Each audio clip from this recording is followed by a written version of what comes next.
Salut à tous, donc là je vais vous présenter Copland, c'est le macOS 8 qui ne devait jamais vraiment sortir.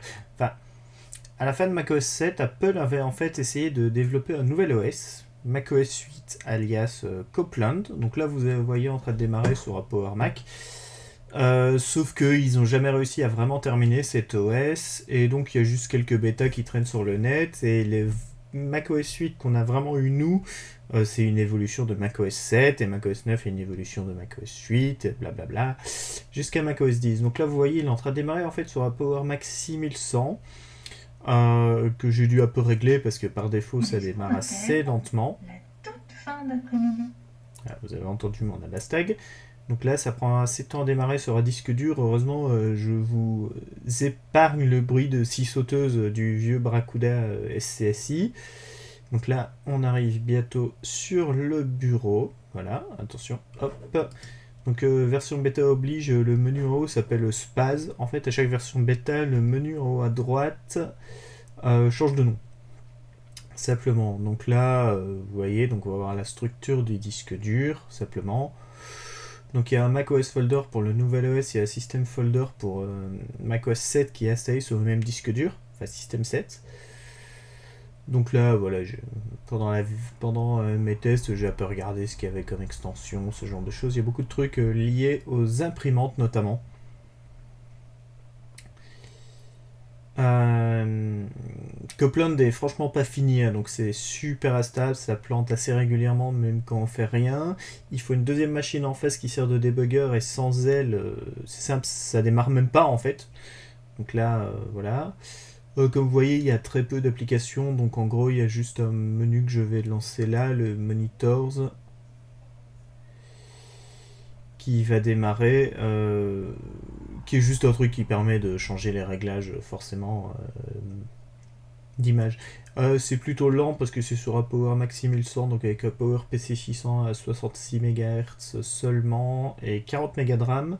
Parce que comment on va le voir en fait vidéo, si on a trop de RAM, ça plante au démarrage, bêtement. Donc c'est assez vite relou. Hop, voilà, donc c'est juste le panneau de contrôle classique pour changer la définition et le nombre de couleurs affichées. Hein. Donc là, 256. Parce qu'on est sur la carte graphique de base, en fait. C'est un peu différent sur celle d'origine.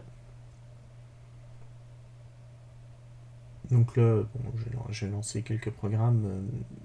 C'est pas très stable, les trucs se lancent même pas vraiment en plus. Voilà, donc c'est un petit programme qui permet de faire 2-3 trucs graphiques, c'est ce qui était intégré avec l'OS. Dans la pratique, il y a très peu d'applications qui sont capables de fonctionner sous Copland. Il y a Resedit, comme vous avez pu le voir dans le billet de blog, mais c'est à peu près tout.